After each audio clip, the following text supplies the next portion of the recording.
Shalom Alechem, nous allons donc avoir le plaisir de pouvoir étudier ensemble le traité Nedarim. En règle générale, nous avons l'explication de Rashi, Rabbi Shlomo Yitzhaki, et de l'autre côté, bien sûr, l'explication de Tosfot. Particulièrement dans le traité Nedarim, nous n'avons pas Tosfot, nous avons le Ran à sa place. On doit savoir que l'explication qui est à l'endroit où se trouve l'en général dans toutes les autres masertot de Rashi, nous dit Rabbeinu Betzalel Ashkenazi, qui a écrit la Shita Meko Betzet, en fait ce n'est pas Rashi. On a l'habitude de l'étudier, mais surtout particulièrement on étudie de l'autre côté l'explication du Ran. On aura le plaisir de pouvoir apporter son opinion durant les différentes pages du traité Nedarim. Également, on doit savoir, nous dit le Ran au début de la Masechet, qu'il y a deux styles de vœux de Nedarim dans la Torah.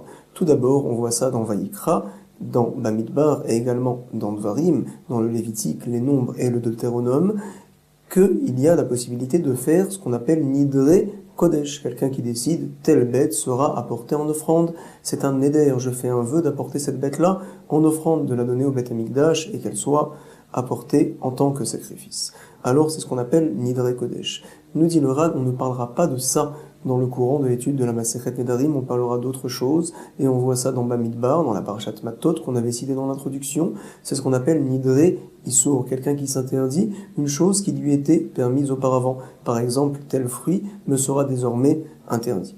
Alors donc c'est un éder, et il devra bien sûr aller réaliser tout ce qu'il a dit.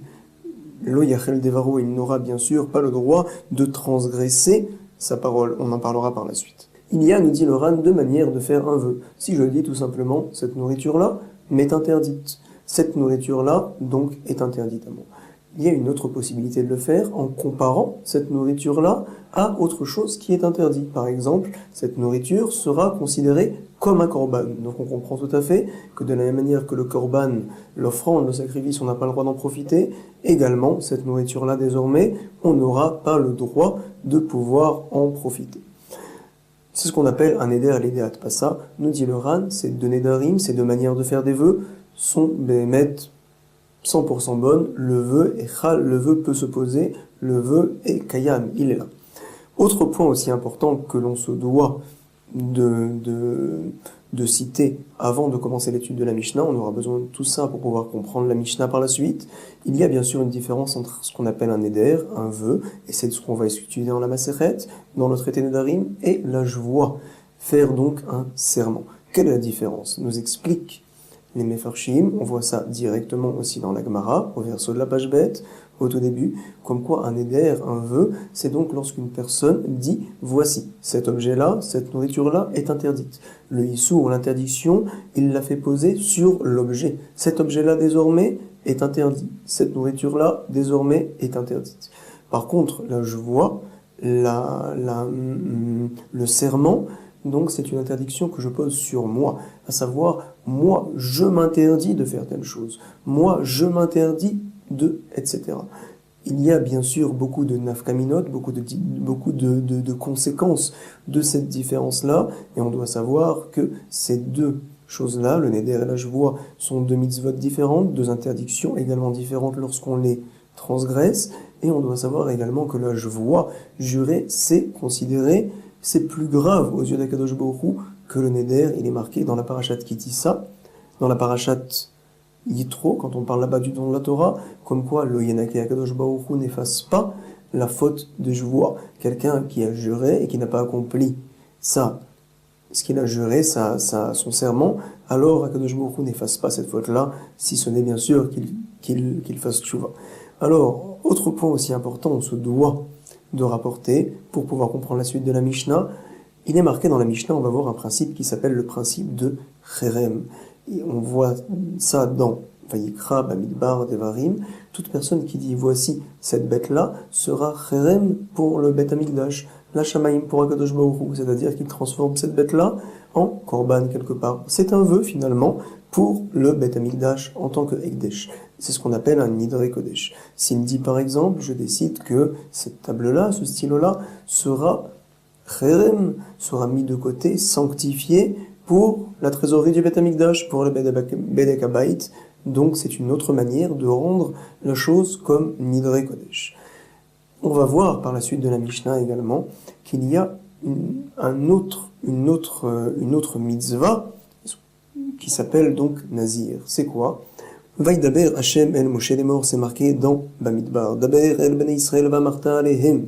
Tu diras donc au Am Israël, dit Hashem à Moshe Rabbeinu, comme quoi Ish ou Isha, un homme ou également une femme, qui a fait les dehors neder, lorsqu'il prendra sur lui de faire un vœu, l'azir, la Hashem. Nazir, l'azir, la Hashem, et qu'il prendra sur lui également d'être nazir par exemple. Alors, cette personne-là n'aura pas le droit par la suite de boire du vin, également de boire des bières qui sont faites à base de raisins.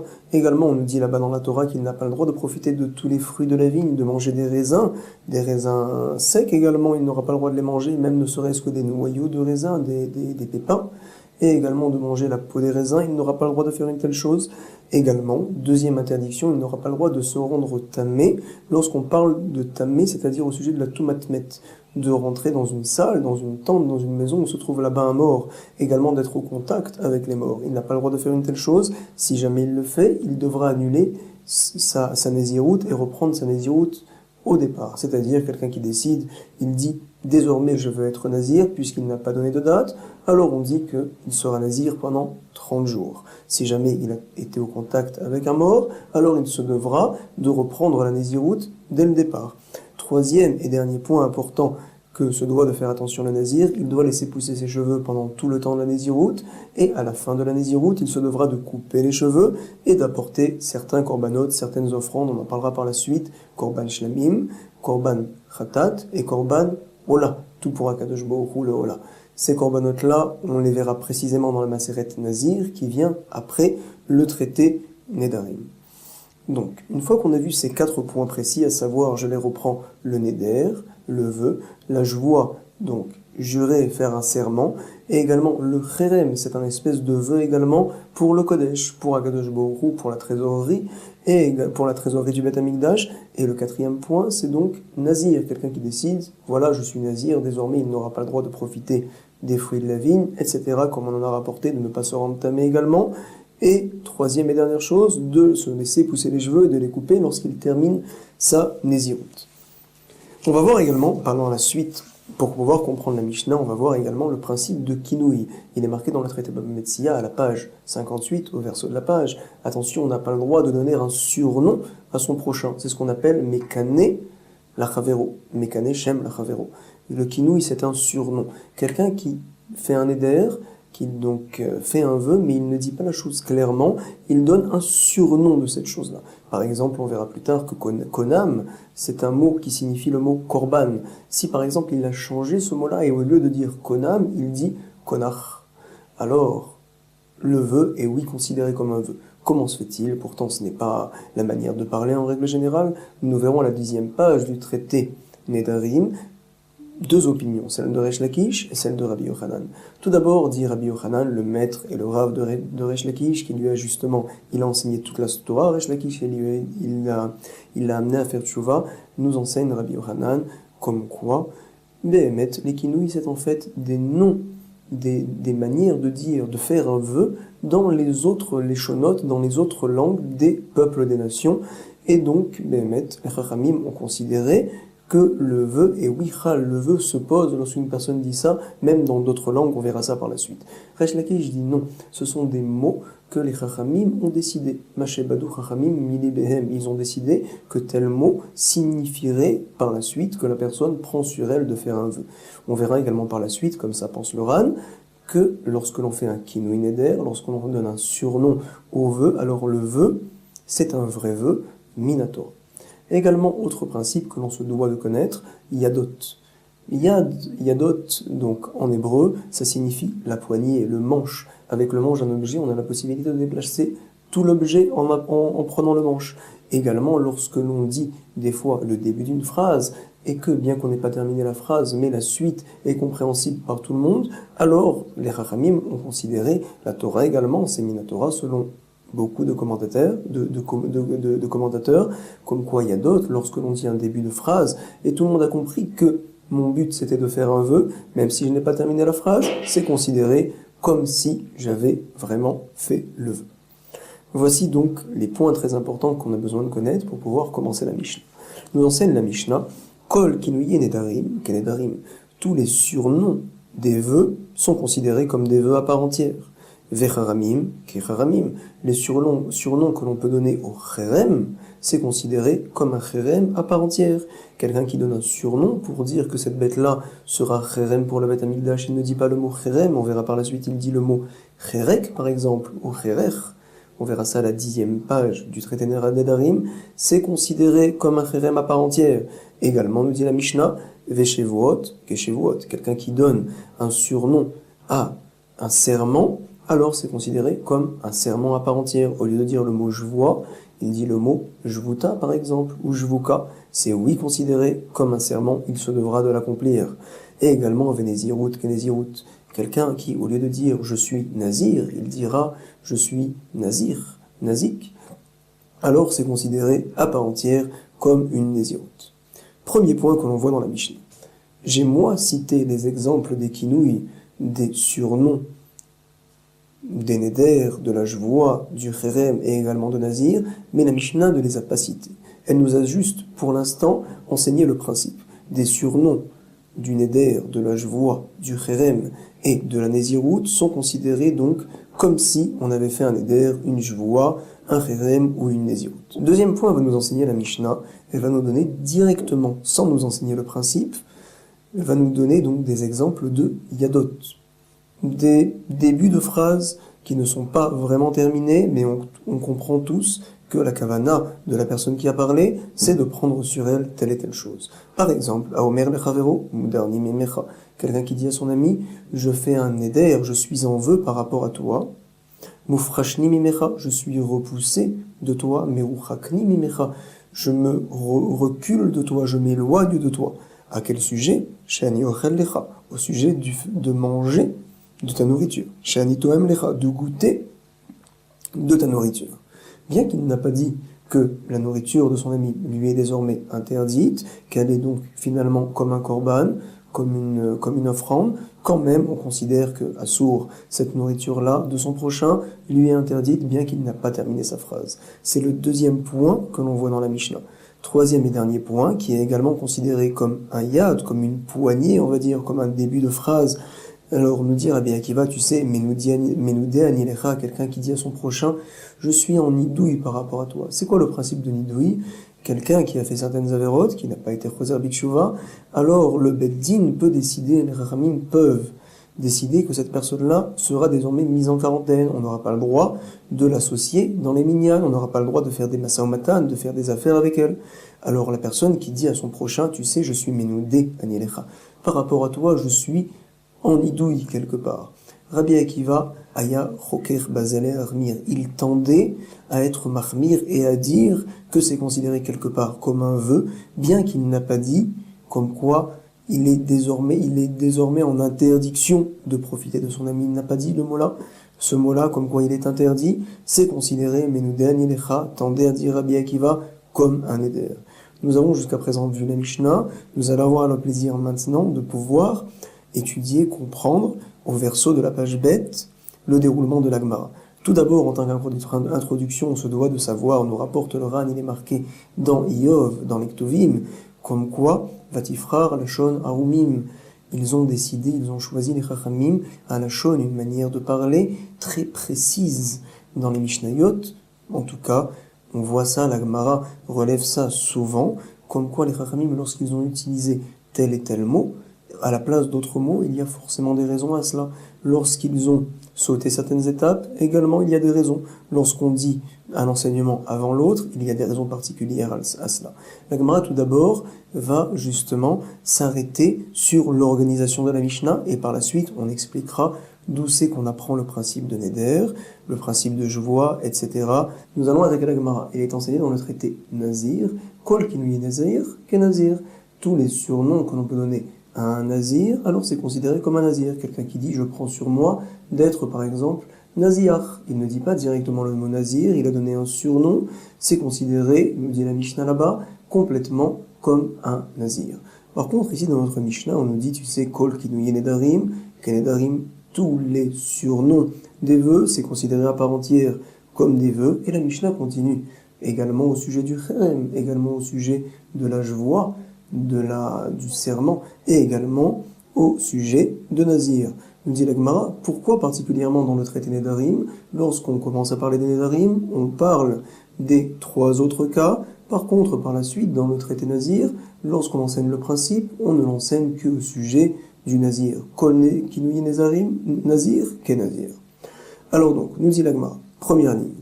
Kol kinouye Nedarim, ke Nedarim, maishna, quelle est la différence Gabé Nazir, des Loktaneleu. Dans le traité Nazir, on a enseigné que Nazir, on n'a pas enseigné d'autre chose. Ou Maishna Gabe Nedarim Dektanele Kuleu. Pourquoi, par contre, dans le traité Nedarim, on a enseigné tous les cas à la fois. La Gemara nous répond à la 3e ligne. Mishum de Neder Vejvoa Ktive Gabe Adade. Il est donc enseigné dans la parashat Matot, dans Bamidbar, comme quoi Ish Kidor Neder la Hashem O Ishava Shevoa Les Sor Isar al Nafsho. Lorsqu'une personne prendra sur lui de faire un vœu pour Akadosh Baruch Hu, ou bien de faire un serment et donc de s'interdire une telle chose par un serment. On voit que là, je vois le serment et le neder, le vœu, sont mis l'un à côté de l'autre dans le même pasouk. C'est la raison pour laquelle nous dit la Gemara. On a décidé dans la Mishnah, les Rachamim ont décidé que l'on allait également parler des Jvuot, des serments, lorsque l'on parle des Nedarim. Comme ça nous répond la Gemara. Mishum, des neder vejvoa, ktive, gabé adade. Parce que neder et le serment, ktive, ils y sont marqués, gabé adade, l'un à côté de l'autre. Et donc, tane tartin. Vekivan, des tane tartin, tane lekuleu. On a donc enseigné les deux, et puisqu'on en a enseigné 2, alors par la suite, on décide, si déjà, de tous les enseigner à la fois, également le cherem, également Nazir. La Gemara va nous demander, mais attends, les Chachamim font attention également dans quel ordre ils enseignent les choses. Alors nous dit la Gemara, Velitne, Kinouye Shevuot, Batar Nedarim, on aurait dû donc tout simplement parler des surnoms que l'on donne au serment, juste après les surnoms que l'on donne au Nedarim, au vœu. Pourquoi Bémet on a entrecoupé dans la Mishnah Kinouye Nedarim, Kinouye Cherem, et par la suite Kinouye Shevuot. La Gemara va nous répondre. Aïdé des Tana Nedarim, des Mitzar Chavtseale, Tananami, Charamim, des Mitzar Chavtseale. Au sujet des Nedarim et également du Cherem dont on a parlé, Cherem Ekdesh, quelqu'un qui sanctifie un objet ou une bête pour le Beth Amikdash, pour la trésorerie du Beth Amikdash, ou pour l'apporter en offrande, alors on considère que le Issour, l'interdiction qu'il a portée, se pose sur l'objet. Je rends cette table-là, Cherem, je rends cette nourriture-là, donc je fais un vœu de cette nourriture-là. Elle est pour moi désormais interdite comme une offrande, comme un korban. Le issour, l'interdiction, se pose sur l'objet, sur la nourriture, sur la chose. Contrairement à la jvoa, au serment, quelqu'un qui dit je prends sur moi de faire telle et telle chose, de ne pas faire telle et telle chose. Il prend donc le issour sur lui-même. C'est ce qu'on appelle un issour gavra. Contrairement au neder et au cherem qui sont un issour Cheftse, un issour qui se pose sur l'objet. C'est la raison pour laquelle nous dit la Gemara, quand on a parlé de Nedarim, on a également rapporté tout de suite le Cherem, les Charamim, parce que c'est le même type de issour. On parlera justement par la suite dans les Eyunim des grandes différences que l'on peut tirer de ce point-là. Donc la Gemara nous dit Velitne kinui shevuot batar nedarim, on aurait dû enseigner les jouot, le serment, juste après les vœux. La Gemara répond Aïdé, puisque des Nana Nedarim, des Mitzah Chavtseale, on a parlé des Nedarim où le Issour est sur l'objet, c'est pour cela qu'on a vu bon également Tananami, Charamim, d'enseigner les Cherem ou également des Mitzah Chavtseale, où c'est l'objet qui est interdit par la parole. Ça vient exclure quoi? Les Apouké, Shevoa. Là, Shevoa, donc le serment. Là, c'est la personne qui s'interdit à telle chose, c'est la personne qui s'oblige à faire telle et telle chose. Dès qu'Asar nafshe min chefza, patar bekin. Donc là, il s'interdit à l'objet. Et également, disent les Mefarshim, lorsqu'une personne décide d'être nazir, alors il s'interdit de se rendre tamé, il s'interdit de se couper désormais les cheveux. Également, il s'oblige par la suite d'apporter des corbanotes, et bien sûr, pour l'instant, il s'interdit de consommer tous les fruits de la vigne, comme on en parlera, Bezrat Hashem, par la suite. C'est pour cela donc que Shevuot et Nazir, on les a mis l'un à côté de l'autre. Nous dit la Gemara, Patar bekinuyim, kol kinuye nedarim, ou mefaresh yadot. Autre point que nous ne comprenons pas dans l'organisation de la Mishnah. On l'avait souligné du reste quand on avait rapporté ça. Alors il était dit dans la Mishnah, tu sais, les kinouye nedarim, les surnoms que l'on peut donner aux nedarim, aux vœux, c'est considéré à part entière comme des vœux. Alors j'aurais été métsapé, j'aurais attendu que la Mishnah me donne des exemples. Par la suite, qu'est-ce qu'elle fait? Elle me donne des exemples d'autres choses, d'un autre principe, ce qu'on avait dit, yadot. Les poignées, les manches, entre guillemets, d'un objet aident à porter tout l'objet. Également, lorsque quelqu'un commence une phrase et que l'on comprend tous quelle est la kavana qu'il a par la suite, alors même s'il n'a pas terminé sa phrase, on considère comme s'il l'avait terminé. Donc, yadot nedarim, kenedarim.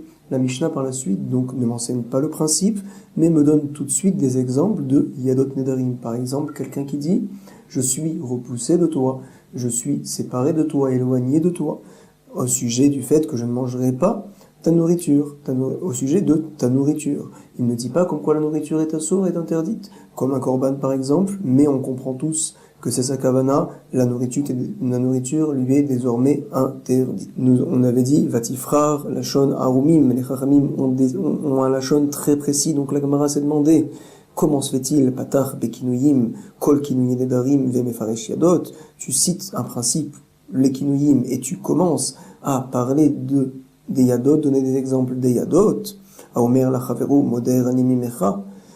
Première question, nous sommes à la 10e ligne du verso de la page bête, au milieu de la ligne. Et autre point embêtant aussi également, vetou, et encore un autre problème, yadot imche, tu as oublié de me parler, de m'enseigner le principe des yadot, tout de suite tu m'as donné un exemple, imche tu as oublié.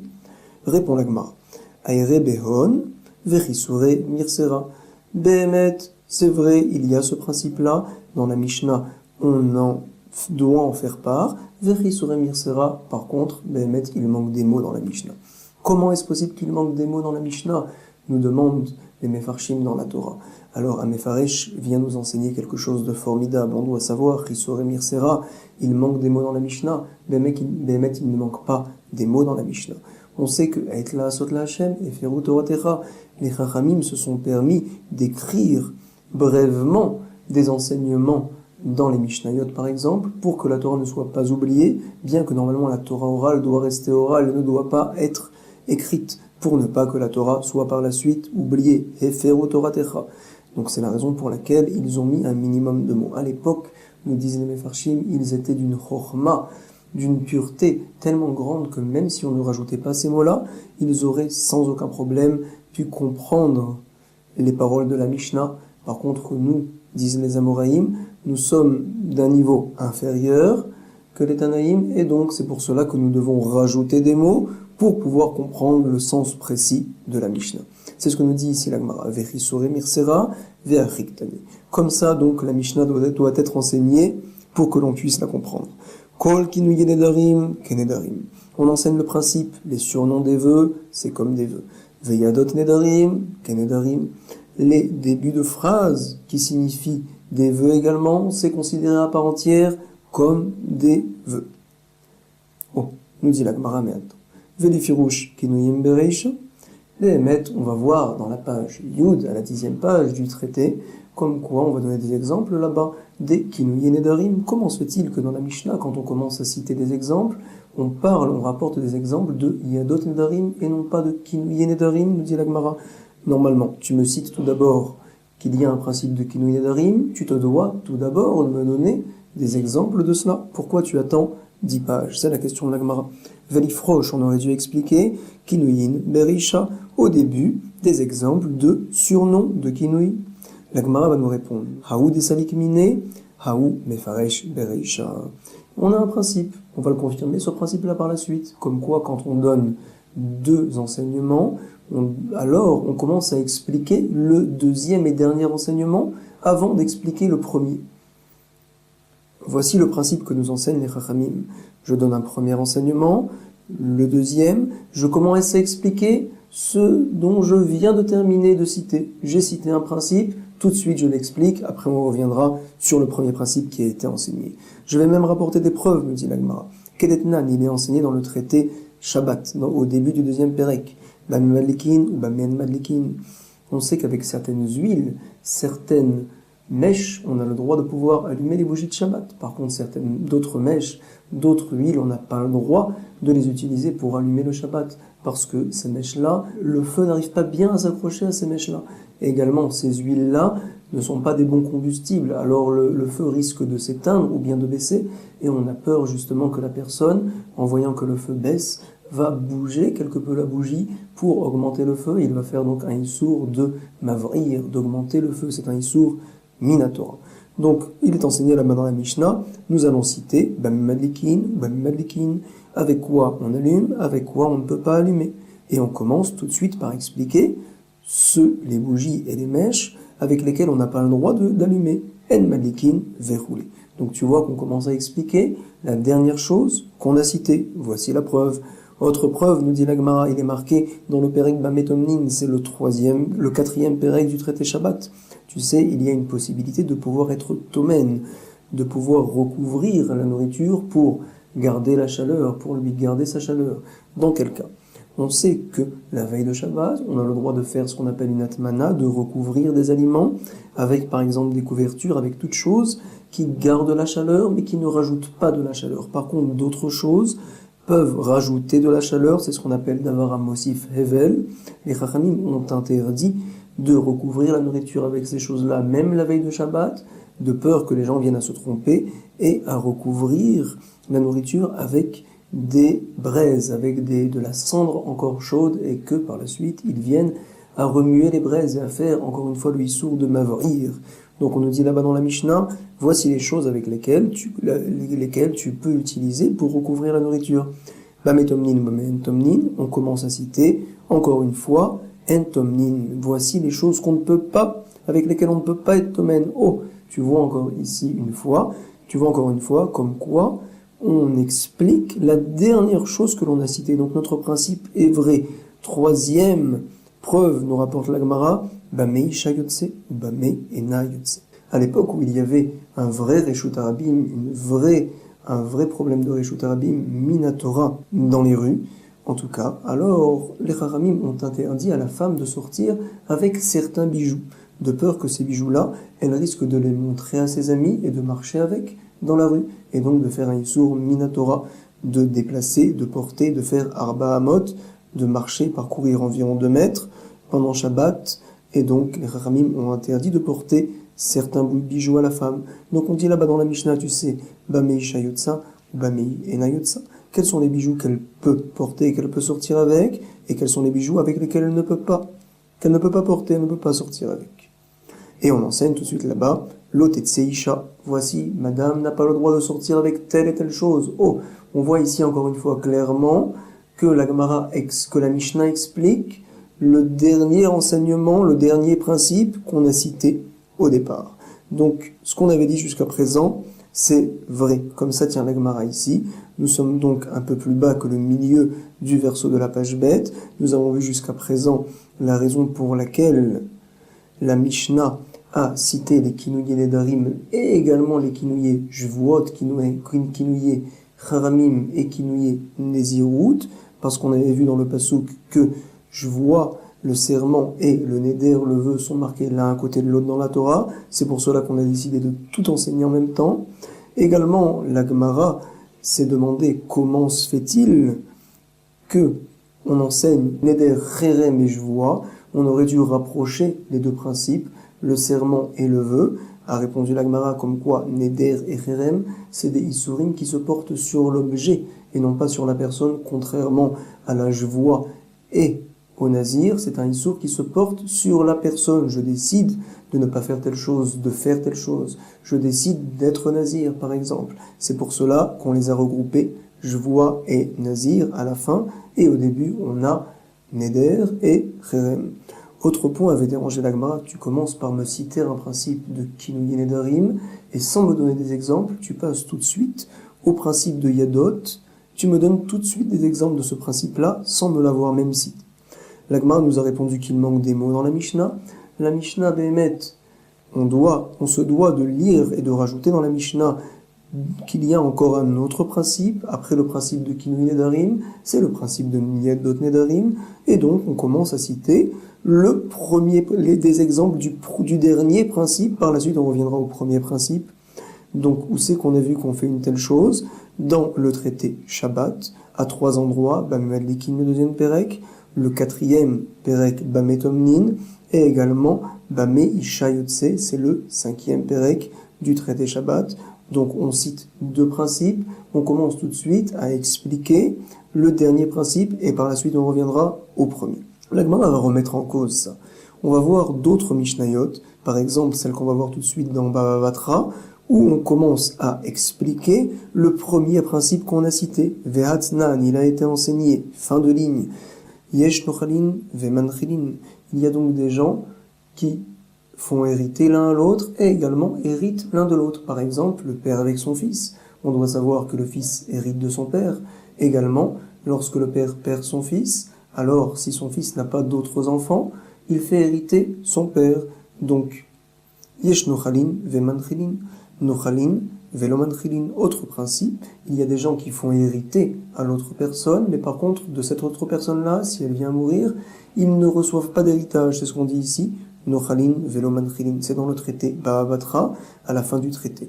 Également, on cite là-bas Ve'elu nochalin ou manchilin. On donne des exemples tout d'abord du premier cas cité. Voici les gens qui sont nochalin et manchilin, comme on a dit, le père et le fils. Nochalin velomanchilin. Quelles sont donc les personnes qui font hériter par la suite, on nous dit, mais qui n'héritent pas eux, par exemple, la maman. Si elle vient mourir, l'enfant hérite d'elle. Par contre, si le fils vient mourir, la maman n'hérite pas de son fils. Autre endroit, on voit dans le traité Yebamot, comme quoi on commence à expliquer tout d'abord le premier cas cité. À savoir, tout d'abord, tout le monde connaît le principe de Yiboum. Si jamais une personne vient mourir, il était marié, et donc il n'avait toujours pas d'enfant. Alors la Torah a pris en miséricorde cette personne-là qui n'a pas eu d'enfant, et on sait comme quoi, Bara Mezake Abba, il est marqué dans la Gemara. L'enfant, par ses bonnes actions, par ses mérites, alors peut donner du srout, par ses bonnes actions, lui apporter des srouillottes.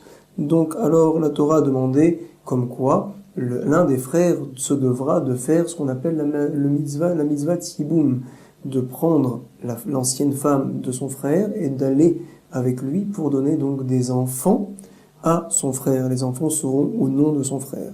Alors il est enseigné là-bas dans la Mishnah, tu sais, certaines femmes, yesh mutarot le ba'alehen ve'asurot le yebamehen.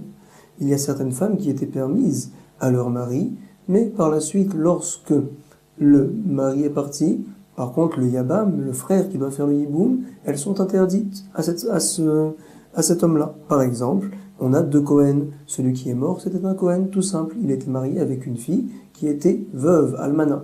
Par la suite, il est mort lui également. Alors donc, cette veuve-là tombe en yiboum devant le Kohen Gadol, devant son frère qui est Kohen Gadol. On sait que la Torah a interdit au Kohen Gadol de se marier avec toute veuve. Donc cette fille-là était permise à son mari, elle est par la suite interdite au Yabam. On verra ça par la suite. En tout cas, la Mishnah, pour l'instant, dans Yibamot, nous enseigne le principe. Sachez comme quoi, yesh mutarot le ba'alehen, ve'asurot le yebamehen. Premier point. À l'inverse, mutarot le yebamehen, ve'asurot le ba'alehen. Si madame était mariée avec un Kohen Gadol, et elle était, par exemple, veuve, elle n'avait pas le droit d'être avec lui. Par contre, par la suite, il vient à mourir, ce Kohen Gadol-là, alors madame sera, oui, permise au frère, parce que le frère n'est pas Kohen Gadol, il est un Kohen idiot, un Kohen tout simple. Le Kohen tout simple peut bien sûr se marier avec une almana, avec une veuve. Donc encore une fois, il est marqué dans le traité Yebamot, à la page 84, au recto de la page. Tout d'abord, on enseigne le principe. Yesh mutarot le ba'alehen, ve'asurot le yebamehen. À l'inverse, mutarot le yebamehen, ve'asurot le ba'alehen. Lorsque l'on commence à donner des exemples, dans la Mishnah là-bas, on donne des exemples du premier cas cité. Ve'elu mutarot le ba'alehen, ve'asurot le yebamehen, etc. On voit encore une fois que les Tanaïm ont décidé de préciser, de donner des exemples au premier cas cité et non pas au dernier. Il est enseigné dans le traité Menachot. Yesh teunot shemen velevona. On connaît donc le korban mincha, c'est donc un korban, une offrande qu'on apporte à base de farine de blé ou d'orge. Voici le korban. On se doit d'y mettre dans certains du shemen, de l'huile, et de la levona, c'est un autre encens. C'est ce que nous dit ici la Mishnah. Il y a un certain korban mincha, yesh teunot shemen velevona, qu'on doit apporter avec de l'huile et avec l'encens de la levona. Shemen velo levona, d'autres, on se doit d'apporter de l'huile sans levona. Et la Mishnah nous explique, ve'elu teunot shemen velevona, premier cas, voici les mincha, korban mincha, où on doit apporter de l'huile et de l'encens de la levona. Tu vois encore une fois que l'on commence à expliquer le premier cas cité. Autre Mishnah. Yesh teunot hagasha ven teunot tenufa. Il y a donc des korban mincha, comme on a cité, quand on a parlé, on se doit d'être magish, d'apporter du côté sud-ouest du misbéach de l'autel, ce korban-là particulièrement, et ven teunot tenufa. Par contre, on n'est pas obligé de faire ce qu'on appelle une tenufa. C'est-à-dire, le Kohen passe ses mains en dessous de la personne qui apporte le korban, qui apporte ici donc la farine de blé ou bien d'orge, et il se doit de remuer les mains de la personne qui apporte le korban et également de remuer l'offrande, c'est ce qu'on appelle la tenufa. Donc nous dit la Mishnah, tu sais, yesh teunot agasha ven teunot tenufa. Il y a certains korban mincha où on se doit de faire une agasha, mais pas de tenufa. D'autres à l'inverse, tenufa velo agasha. On les remue, ces korban-là, mais on n'est pas obligé de les amener du côté sud-ouest du misbéach de l'autel. Et on commence à citer, encore une fois, le premier cas, à expliquer le premier cas. Ve'elu teunot agasha. Parfait. Donc on voit encore une fois une autre preuve que le principe qu'on a donné auparavant n'est pas bon. Autre Mishnah, très important, par là, on survole, on voit beaucoup d'enseignements très importants qu'on voit dans le chasse. Yesh bechor lenachala ve'en bechor la kohen. On sait que quelqu'un qui a un premier-né se doit le 30e jour de faire ce qu'on appelle le pidyonaben, le rachat de ce premier-né, il doit l'amener au Kohen et donc donner une pièce au Kohen pour, entre guillemets, racheter le bechor. Dans quel cas on fait une telle chose? Lorsque c'est ce qu'on appelle un bechor du côté de la mère, lorsque madame n'a pas eu d'autres enfants. Si par exemple madame était mariée avec un autre homme avant, et donc par la suite elle a été divorcée, ou bien elle est rendue veuve, alors lorsqu'elle se mariera avec son nouveau mari et qu'ils auront un aîné, ce n'est pas considéré comme un aîné au sujet du bechor, au sujet du pidyonaben. Par contre, au sujet de l'héritage, c'est oui bien sûr considéré comme un aîné, puisque monsieur c'est son premier garçon, son premier enfant, alors il se devra la tête l'opishnaïm de lui donner le double de l'héritage. C'est un bechor masculin, un homme, donc on lui donne le double de l'héritage. On va d'après le père cette fois et non pas d'après la mère. C'est ce qu'on enseigne justement dans le traité Bechorot cette fois. Yesh bechorot lenachala, ven bechor la kohen. Il y a donc, 5e ligne avant la fin, des bechor au sujet de l'héritage, mais ils ne sont pas considérés comme des bechor premier-nés au sujet du pidyonaben pour le kohen. À l'inverse, bechor la kohen, si jamais donc c'est le premier enfant de madame, ve'en bechor lenachala, alors donc c'est un bechor au sujet du pidyonaben, un premier-né, par contre pas au sujet de l'héritage, parce que monsieur avait d'autres enfants. Ve'ezeu bechor lenachala. On explique là-bas dans la Mishnah tout d'abord le premier cas qu'on a cité, ve'ezeu bechor lenachala ve'en bechor la kohen, etc. La Gemara ne coupe pas tous les enseignements par des points, mais en tout cas on se doit de le lire de cette manière-là. On a rapporté plusieurs preuves, comme quoi le principe qu'on a cité n'est pas vrai. Il y a certains endroits où les Tanaïm ont décidé, peut-être apparemment particulièrement, de commencer à expliquer le premier cas qu'on a cité tout d'abord, et par la suite expliquer les autres. La Gemara va nous répondre. Halin mishum dehujuvshu le mefaresh haou de patar bereisha. C'est différent les derniers cas qu'on a vus. Tu sais pourquoi on a commencé à expliquer le premier cas qui a été cité dans la Mishnah? Parce que comme il y a plusieurs, ce qu'on appelle babot, plusieurs portes, entre guillemets, plusieurs principes différents, par exemple, au sujet de Yeshnochalin Vemanchilin, il y a donc plusieurs cas à citer, pas seulement deux. Alors donc les Khamim ont eu peur que si jamais on commence par la fin, les gens risquent de s'y perdre. C'est pour ça qu'ils ont décidé d'expliquer tout d'abord le premier cas cité.